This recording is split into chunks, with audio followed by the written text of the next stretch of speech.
I don't move it. Well, you better move the box, dude. We like to move it, move it. We like to move it, move it. We like to read books. Was I doing the right song? I did the do do do do do do. No, that's a different song. But you were doing Salt and Pepper. Oh, it was? Yeah. Oh, I can also do Something Hello, about Darkness, my old friend. Oh, that's Simon and Garfunkel. Yeah. And from last week's episode, we could do Hall & Oates. Although you don't know about that yet. So you'll have to watch it.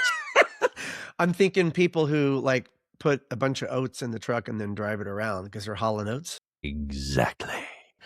You've used that joke before, I think. Probably. I come from the beat a dead horse into the ground school of comedy. And it still won't drink. No. I need to ask you a question. Are we recording? Yes. Yes, we are. We are. Okay. Yeah. You didn't see the countdown? I did.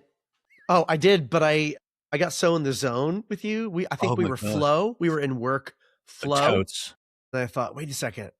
This isn't like pre-recording warm-up banter. This recording banter if it sounds good enough. Oh yeah. So what I was going to say is, hey, welcome back to Dads on Books. If this is your first time checking us out, we're glad that you did. We are Dads on Books, and I'm David. And I'm Mike. And he's Mike. And we are Dads on Books because between us, separately, we have 5 different girls, and we have read different books to them and discovered, hey, it's fun to read those books and talk about them. So that's what we do. We pick a book and then we read it. But I think today is a unique episode. It is. It is the first ever season 2, first episode. Oh, that's right. We're in season 2. We are in season 2. This is technically episode 53. If you look in our list, it would actually come up as 54 because the trailer is the first one. Right. It's sort of like decades do they start at 0 or 1? I still don't know. I don't know. I don't care. But I know the Japanese, I think, start it differently than the Western world. Oh, wow. And you know what they also do? What? So my parents lived in Japan for a while. Address numbers on blocks are in chronological order of when the building was built. I remember you telling me that. That's so cool. Yeah. No, I meant that in a good way. I wasn't saying like, oh my God, you tell the same story over and over and over.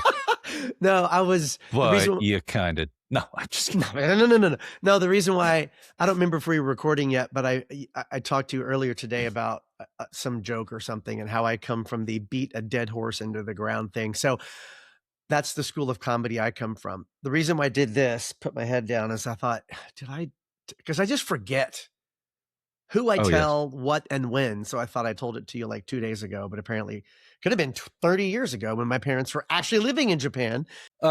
No. I don't. Did I know you when they were in Japan? I don't think so. I just realized that by the time I met you in 98, they'd already been away from Japan in like 3 or 4 years, and they were already retired in New Mexico. And that's, we're going way too much about my parents' geographical history. Well, we love your parents. One of them is awesome and one of them was awesome, but you are. Yes. I'm sure he's still awesome somewhere. The only thing better about your parents than mine, between you and Kim, y'all have so many parents. God, I didn't realize that when I got married that I would end up with 9 parental figures. How many are your parental units? I believe is something somebody used on a TV show long ago. Yes. Well, and how many of yours? You have 9. Does that include your side and her side? Right. Yes. So how many? Who has? Especially with an odd number. Who wins? You or Kim? Right now, I would win. Okay. On the original biological parents, I've got both. Kim has her mom, Sandy. Hi, Sandy. And then we both have a step parent who is stepmothers who are alive. And coming up this weekend is Mother's Day. So happy Mother's Day belated to anyone who's listening to this. Yes, that's right. Mother's Day falls between this recording and when the episode drops. Ergo, coming up with and belated in the same Ergo, so, it is almost 6 minutes, so we should say... Talk about the book. Hey, what did we get? Did you get the same copy? Oh, no. Interesting. Yeah, so I got mine from the Grapevine Public Library, one of my local libraries. Nice. Yours is And Other Stories, and mine is And One Other Story, because mine is Rip and Sleepy as the author, not the author, the professors who wrote the prefaces. Professed? Mine is Rip Van Winkle, The Legend of Sleepy Hollow, The Spectre Bridegroom, and Mountjoy. Oh, wow. And that's one word. It's not like the mountain named Joy. Oh, it's not Mount Joy. It's Mountjoy. Right. Mountjoy. Okay. I have heard of 50% of the tales in your book, all of which are in mine. I have read 2 of the tales in my book, but not recently. Okay. One of them was recent. Yes, and I didn't read it out of this book because, if you might remember from our last episode of Other Lots of Firsts, our last episode of our first season. Oh, gosh. I'm going to diagram that, but I'll have to warm up first. I don't want to pull a muscle. So this book I put in my suitcase, meaning to put it in my backpack so that I could read it on the plane. Oh, yeah. And I did not do that. So I landed, I think, in Charlotte and decided that, I should just download it because I have plenty of time and I'm sort of bored. So I read this book mostly in Charlotte and partially above the United States. I love it. Oh, and I do remember that because I do remember saying that you read it. And the second you showed me the book, I thought, wait a second. I thought he got one. Yeah. Cool. But, Yeah. as soon as you told me that we should do Rip Van Winkle, I went to the Grapevine Library app on my phone and it was available as a book and I pressed hold and I got it on Tuesday and I read most of it last night and finished it this morning. And before I tell you my opinion of this, I want to ask you, because I don't think we delved into why did you choose this book? We have not delved into that. First of all, I'd like to throw out that the Twig Bookshop in San Antonio is really awesome. The lady that helped me and took my bookmarks to give some to her daughter who was about to be a first-time mother.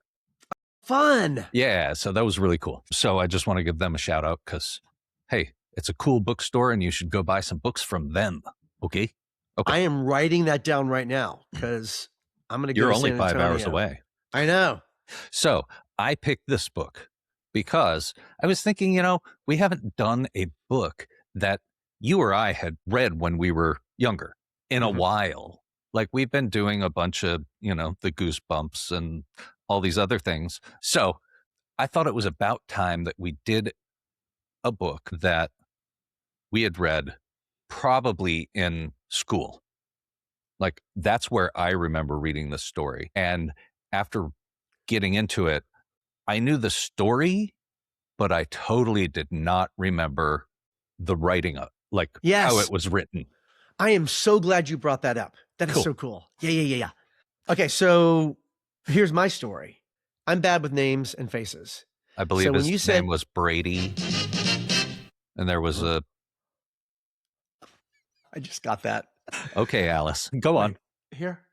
Over here? Wait, down there? Like there? No, anyway, so... Good night, John Boy. Good night, Mama Woman. Oh my gosh. Let's leave the 70s and come back to today. We're back. So you said Rip Van Winkle. Yes. And I thought, oh yeah, of course, Rip Van Winkle, part of the American lore. And then I thought, is that the guy who okay, spoiler alert.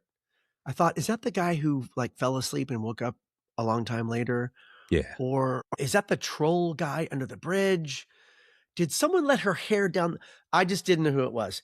And you know me, I'm Clean Slate Dave. So when I got the book, and I don't think when you mentioned it was Washington Irving, because if anyone said to me Washington Irving, I would simply say Sleepy Hollow. Sleepy Hollow. Exactly. But I got the book. Yeah. And as I showed you earlier, this is a book that has those 2 tales. And I still, when I started reading it, still did not know, is this the guy who fell asleep? And I did not read. And this copy of the book, it's hilarious, dude. It's published in 1980. Okay. It's the 2nd edition with a preface by Andrew Breen Myers, including introduction by Haskell Springer. And each of those guys are PhD dudes. They're literature professors. Of course. And I thought, why would they be? I know. And I'm not going to read their prefaces or introductions. I'm going to go straight to the story. And in my edition, there's a story talking about the papers of the late Diedrich Diedrich Knickerbocker. And I'm thinking, okay, wait. Yeah, I was like, okay, wait. Is Diedrich another professor going, rumph, I am smart? Or is that part of the story? And I read that part. And then here's this really fun. Watch this. I'm watching. Here is a title page thing. It says Rip Van Winkle. And I thought, cool, I'm going to get started. And then there's another thing that says Rip Van Winkle. It's like, I'm on page 21. Is this the damn book? I did kind of the same thing. I kept going, wait, where's the actual story start? Yes. Because I don't even think in my copy if there actually is a spot where it starts. Right. So while you're doing that, the one I just showed you that says Rip Van Winkle, the second one I showed you, and then it has like words and stuff, like a book. That was what does it start with? Whoever has made a voyage up the Hudson must remember the Catskill. How is your Catskill spelled? With a K. Spelled? K-double-A-T? Yes. Oh, cool. Okay. So we're on the same page, sort of. Sort of. Well, okay. I'm on page 2, but I'm on page 21. See? Right. But anyway, so yeah. Let me get into the book. So I'm reading, and there's all kinds of cool descriptions. I need to tell you that, even though I'm from the Dallas-Fort Worth area, I went to college in Massachusetts. My dad got transferred to New York. My two best friends from high school, Matt and Doug, went to Princeton and West Point, respectively. So because of that, I'm familiar with the Hudson and the Catskills and all that area. And it's a fond place in my heart from the memories of all those days. Plus, my parents settled in Princeton, New Jersey, and I went to college in Massachusetts. So when I drove, I would drive through a lot of those areas. And so I loved all that. That is cool. Yeah. I was just wondering if, because our friend Alan Katz is a comedian, and didn't they have like a lot of comedy in the Catskill Mountains? Yes. That was part of that circuit? Yep, exactly. So I just thought of him because it's the Catskill.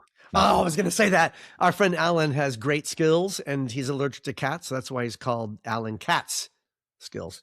And that's why it's spelled with a K. Exactly. Or maybe because it's Dutch. Or maybe because he's silly. Yeah. Okay. But we're going to go Dutch on this meal. I thought you were paying. It was your idea. Damn. You're taking me out. Okay, fine. Alan Katz is one of the many professional writers who we've had the pleasure to have on our show. So check him out. He's hysterical and nice and all the good things. So I'm reading the book and I'm going, this is really cool. I love the descriptions of New York in the turn of the century being the early 1800s. So basically very, very new United States of America. There's some illustrations in my book, which were done. I got none. Oh, you have none? No. So if you're going to refer to them, please show us. Showing you right now. Cool. Okay. You don't need to worry about details, but after I read the book and then when I read the preface and the introduction and the pre-introduction and all the pre's, these were illustrated by a guy named F.O.C. Darley. Felix O.C. Darley. I don't know what the O.C. stands for, but Orange County. He was, yeah, exactly. He was a contemporary of Washington Irving. He illustrated this in the mid 1800s, and apparently Washington Irving loved these pictures. But sorry, I didn't say Dan Gutman yet. I know. That's the problem with keeping this little xylophone thing next to me. It's yeah. Do I need to show you? Yes. I didn't know you had a xylophone thing. This is where I keep my books and stuff. And then I also keep the Lego box there so that I can use my mouse. Of course. Your mouse is on the Lego box. Yes. Okay. I didn't understand the relationship between, I can't use my mouse if I don't have my Legos. But I have a question for you. Build a mouse pad. Ah, I see. How did we get into season 2 before I realized that you had a xylophone there? Did I miss that? Like, Mike, I've known you since the late 1900s, and I'm still discovering new things about you. You're the gift that keeps giving, dude. I know, right? So Ruby was taking percussion in middle school. She stopped playing, and I decided that, when we do the show sometimes, I should be able to go, dude. So it has been with me probably for the last 8 episodes. Okay, so not from the beginning. No, but it's been a couple of months. And I think I only hit it once. because I was nervous and not sure if, the percussionists out there would make fun of me. Hey, Ringo Starr, Richard Starkey, if you're listening, Yeah. you can make fun of Mike. Yeah, because I'm super percussion guy with no rhythm. Totes. I got no rhythm. Oh, that reminds me of Phineas and Ferb. Sorry. So I had this next to us so that, at some point I could start just hitting things. And then I always forget to bring a mallet. And then I just had this red Sharpie. So I used it instead. It does the job. Clearly. Clearly. Hey, can you do the sort of ding, ding, ding, what they used to do, like to introduce the old timey radio shows? I don't know the notes. Next time. That's your homework. Hey, for season 2, episode 2, you have homework now, sir. I do. Season 2, episode 2. I was thinking actually about the song that we started using in the very beginning, my friend Rob wrote. And one of the reasons I loved it so much was there's a xylophone in that. And the little part of I'll stick that in right here.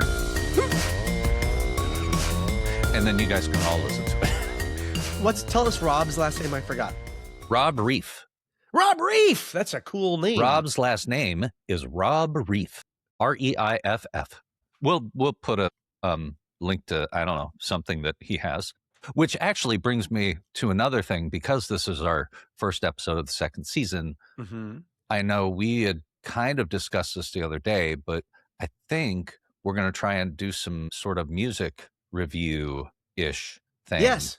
Because Rob has some other children's music. And then also there was a children's music guy that we went to see a long time ago who was really funny. And I thought about reaching out to him and seeing if he would be on the show. Oh, that's great. I love that. Yeah.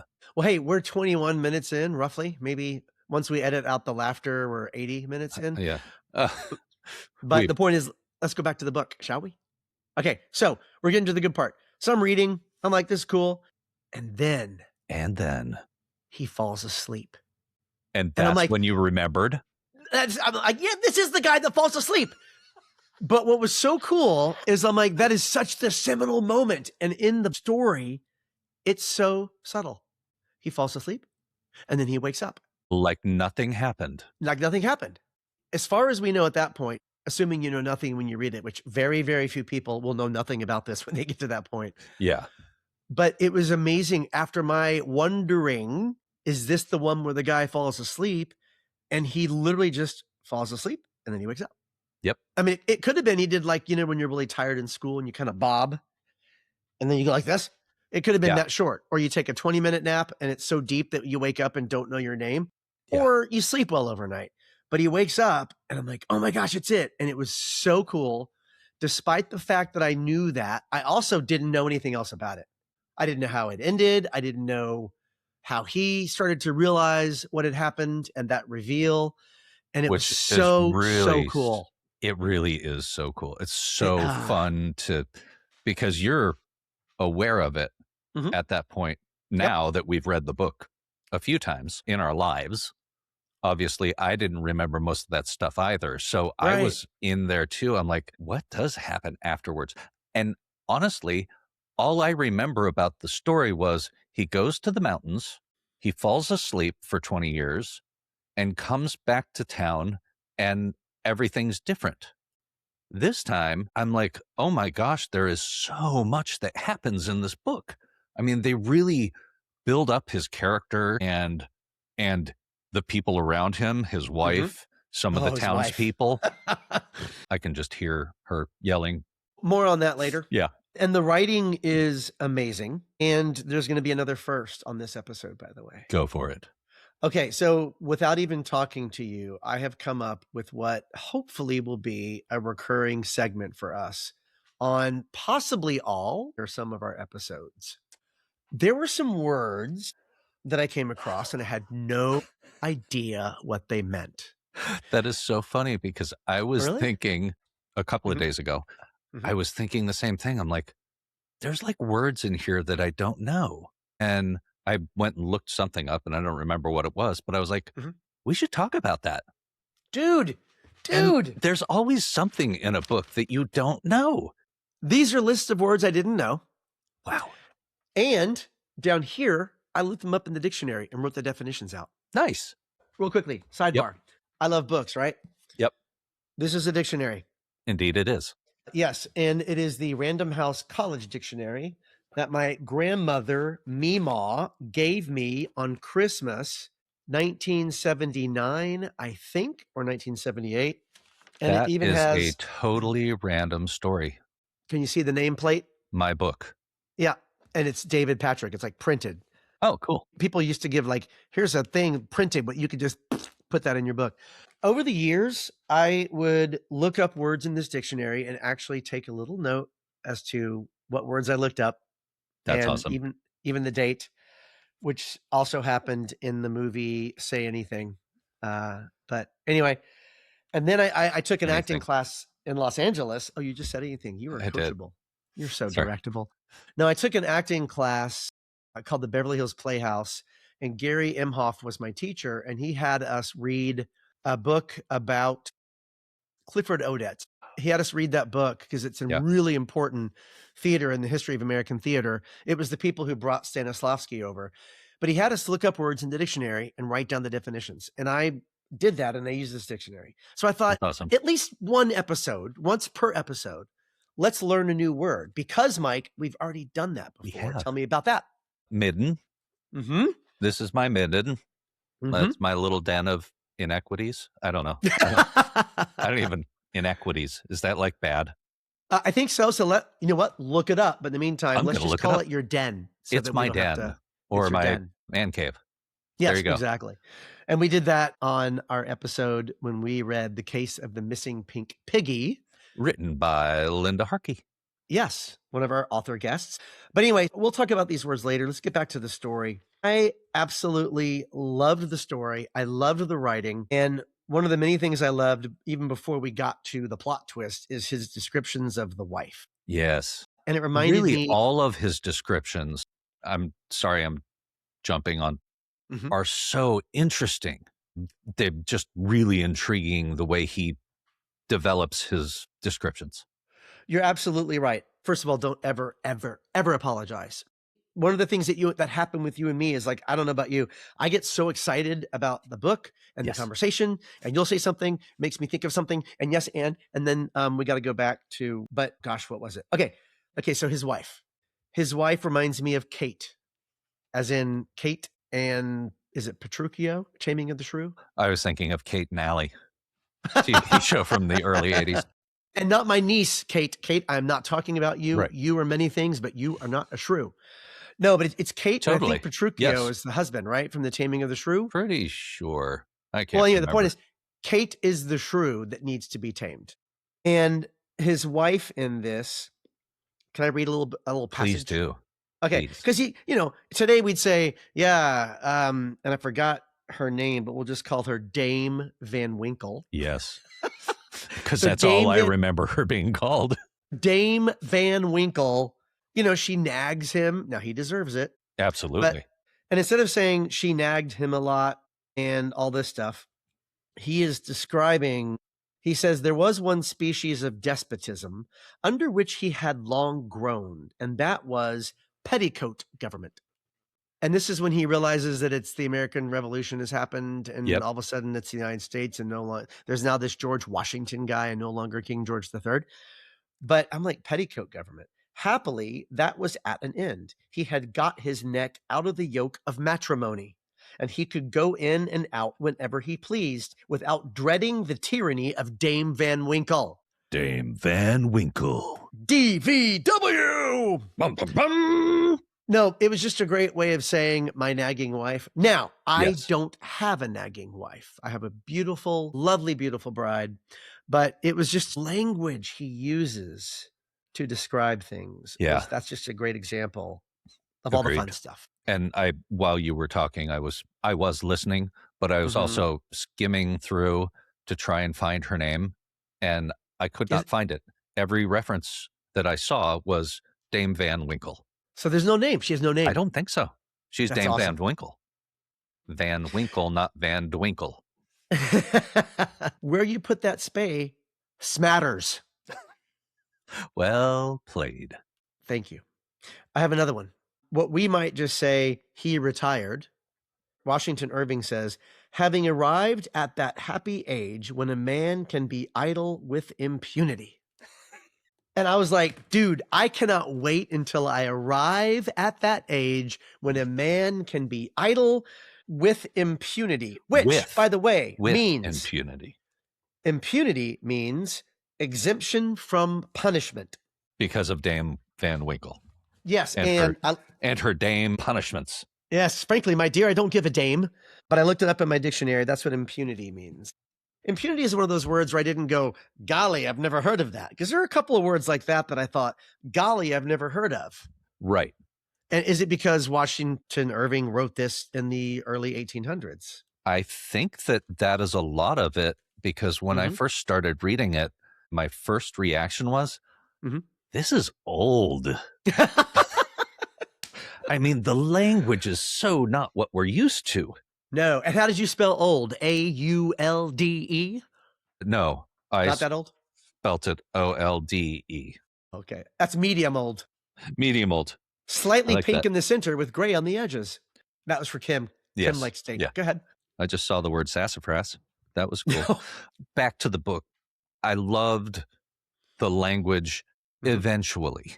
At first, it was hard to kind of get into, because the little thing at the beginning where he's talking about he found these stories in Diedrich's journal, I was like, what does this have to do with the story? I'm like, okay, whatever. So I'm like, wait, did Washington Irving not write the story?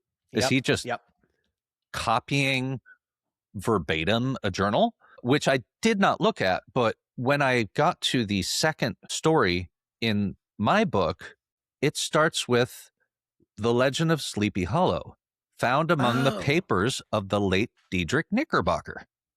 So I'm assuming that if I continued on, each story would have something about Diedrich at the beginning. So that is maybe his way of bridging the gap of, here's the end of one story, and to remind you of Diedrich, here's a little bit about him and something, and then here's the story.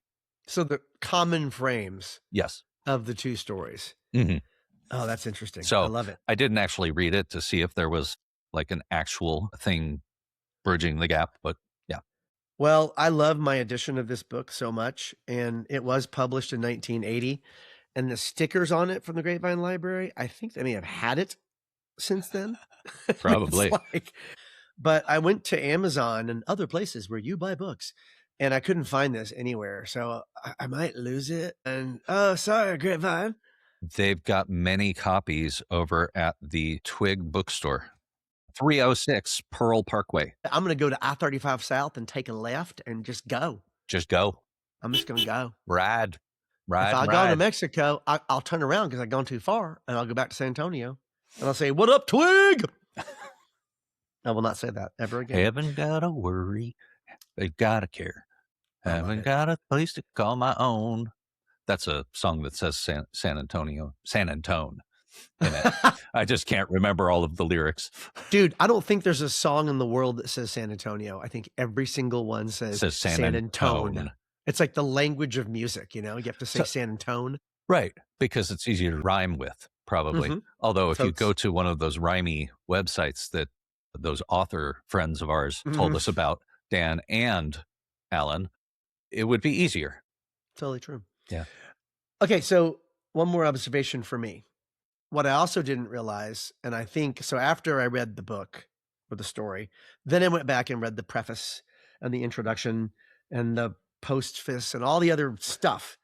And I learned some cool things. And one of them was that this story was actually from a Germanic fable or tale. It was not a completely original story that Washington Irving made up, but he made it so American and placed it so well in the Hudson River area and all that. Where and then, of course, my great uncle, 3,000 greats in there, shot Aaron Burr. Oh, that's right. And that. Wait, no, wait. Time out. Pause. Didn't shoot Aaron Burr because Aaron Burr shot Hamilton? What did I say? I You don't know said what it shot Aaron Burr. Oh, no, I meant Aaron Burr shot. Hamilton. Yeah, my Okay. bad. But I'm yeah, gonna but the cut point that is out. It's not no, big. but you don't have to. That's fun because it's the same geography Yeah. and a very close point in history. It was during Rip's nap. Yeah. Because that's another really cool way that Washington Irving made this American. What happened? He could have been woken up by the gunshot. But his slumber was deep. Yes, it was. It was so deep. Deep. No, but what was cool about Irving Americanizing the Germanic or Dutch tale of the long sleeper, the fact that he fell asleep during the American Revolution, and it was already happening. Before. Is it one? But yes, but I thought he mentioned Breed or Bunker Hill. I thought that was during when they were talking about people going away to the war. You know, you're totally right. You're Yeah. totally right. That was the beginning of him going, Yeah. wait, what's happening? No, but what was really cool is, you know, this was like the time machine trope. Mm-hmm.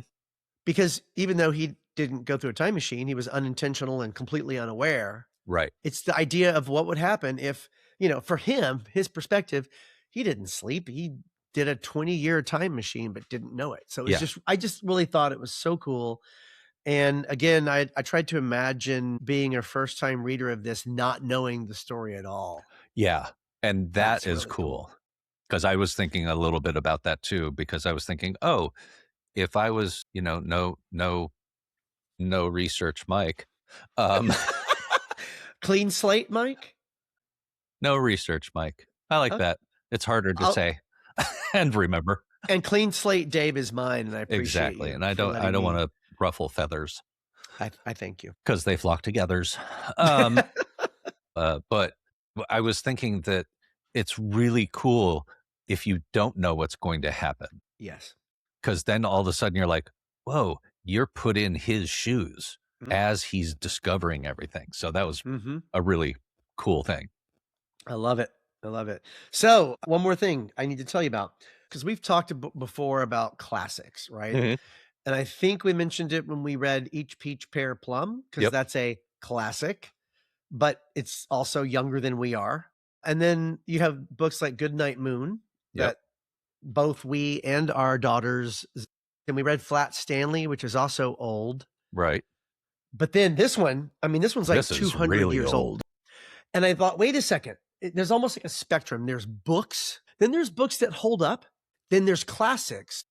But you know what this one is? What's that? This might be the first piece of literature that we've read. Oh my goodness, you could be correct. Could I be onto something? You are totally onto something. Because for me, I was an American history major in college. I also took an American art history class, which covered, among other things, the Hudson River Valley School of Painting. I mean, all of this. Yeah. And this idea of our nation was brand new. Yeah. And one of the things that these professors talked about with Washington Irving is he was one of the very first American authors. Right. And he took a German or Dutch tale, but he made it American. So he was almost planting his flag. We are a new country, and therefore we are a new culture. He was one of the first, if not the first, American authors to be recognized by literary folks in Europe as, okay. And he was truly very American. popular in England, I believe. His writing was very popular. And Yes. I think he was friends with Dickens. He Or at probably least they was. had met. I know because Dickens, I think, had come to America as well at some point in his career. So I read something about them, like at least they appreciated each other's work. Whether they were good friends, I don't know. I don't think either of them killed the other in a duel. Probably not. But you Okay, never good. know. We'll have to look You never that know. up. You have to look it up. You're Research Mike. I'm Clean Slate Dave. I have no idea. But this is the last thing that I have to say is that one of the things you're right about it being, he basically took it from a Germanic tale that even then was, I think, a couple hundred years old. Yes. But it actually goes back even farther. Like I remember there were 4 or 5 different stories that are very similar. You go away and you fall asleep for 20 years. One of the stories was only 10 years. I know that I think the 10-year one, I think, was a Jewish tale. And I can't remember. I'm not going to say something stupid like, it was the Martians had a tale. I'm like, were there Phoenicians? Were there guacamoleans? I don't know. Oh, guacamole. Don't do that to me when Sorry, I'm man. hungry. Come on, Sorry, man. That's what I had love for breakfast. guacamole. No, also, but now that you're saying that, was there someone in Greek mythology? They had everything. I'm sure that there was. Yeah, and Yeah. Odysseus ended up being gone for 20 years. The Trojan War was 10 years, and it took him 10 years to get home. But he didn't sleep probably along the way. No. Well, but he also spent like 6 years alone on one island. Was it Circe's spell? There was some Yeah, something. And then there was the Cyclops somewhere. Oh, yeah. I know that story now. So we totally have to like get into the Cyclops stuff more. Well, one of the books I want us to do, because Greek myths, where do you start? But Ingrid and Edgar Dallaire. I remember in season 1, way back when. That was before our hiatus. Yes. In other words, since last week when we recorded the last episode of season 1. But that book is where I learned and was exposed to the Greek myths. We'll do that book. But absolutely.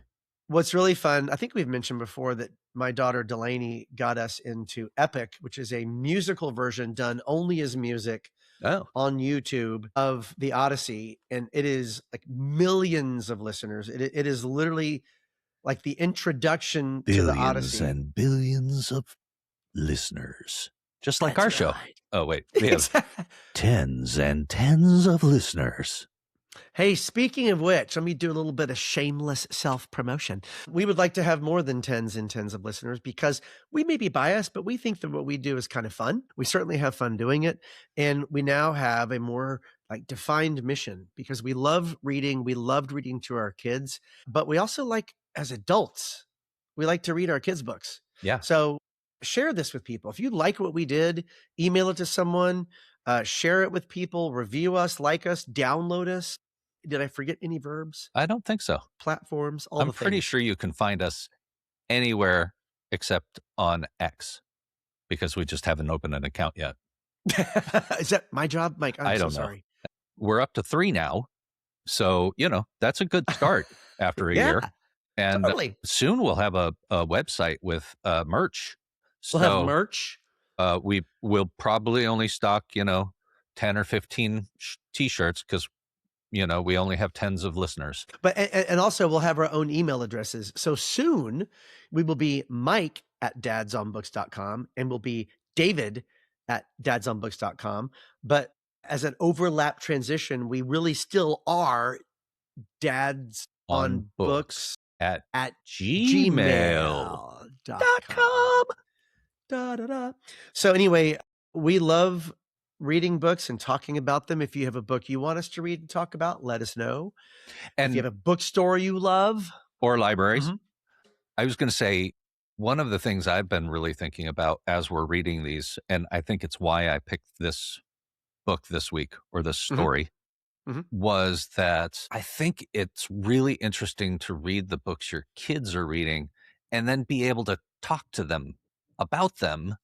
Like if they're reading it at the same time, then you have something to go, hey, I saw you were reading that. I picked it up and started reading it, and it's really good. I really love it. It's bonding with the kids. And another thing we discovered, Mike, if you listen to our very first episode, which was The Giving Tree or L'Arbre Joyeux, which is French for literally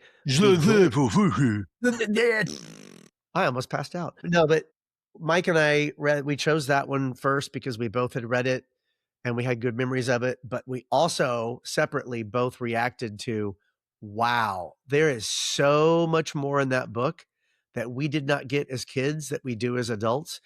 And that's one thing we've also kind of tapped into. When you read children's books, whether you have read them as a kid or not, the perspective you have as an adult is so fascinating with so many of these books. It really is. Yeah, really it's another thing we have kind of stumbled upon is the value of reading kids' books as adults. And to prove that we have children, I have bought this book. You have another one. I bought it in San Antonio. I love it.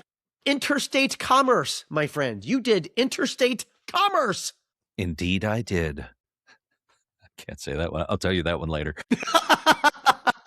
So, David, what Mike? tastes better than it smells? What tastes better than it smells? Mm-hmm. I don't know. Your tongue. Isn't that special? So special. Okay. We mentioned our friend Alan Katz before, and one of his books is Funniest Joke Book Ever. And I was going through that, and wow, look at this amazing bookmark that I use to mark my book. Anyway, what do you call a pile of cats? I don't know. A meownton. Alan! What's really funny is I just read something similar to that, and I didn't even think of Meowton. That's awesome. Oh, this is a quick one. My Uber driver really cares about my mental health. Just this morning, he sent me a message saying, I'm here for you. That's awesome. And oh, wait, we also have dad jokes. Dad jokes. And I found one. And so, flashback. My guy doesn't have a mustache, which is weird because all of the other joke books have mustaches. Carry on. World's greatest dad jokes, no mustache. Okay, can February march? I don't know. Can it? No, but April may. That's good. Well, thanks for listening. No, I have more dad jokes. Oh, right. You get to do two, too. I just know I get to do 3, 2. Okay, 1. Because I've already done 2. I've got a third. Go. Okay, so, and this is my other book. Wait a second. This is the one I showed you where the dad doesn't have a mustache? Yes, but the A does. The A does. Never mind. I am so glad. How glad are you? No, that's not the joke. Mike, I'm so glad you mentioned Charles Dickens. Yeah.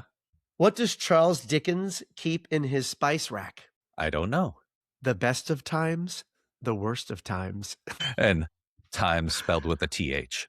Why? Yeah. Hence spice rack. No, but it's funny. I did choose this one thinking, oh, Charles Dickens was around the same time as Washington Irving. And then you mentioned Charles Dickens, and I was like, oh, that's so funny. Oh, I forgot. Sorry. That's so funny.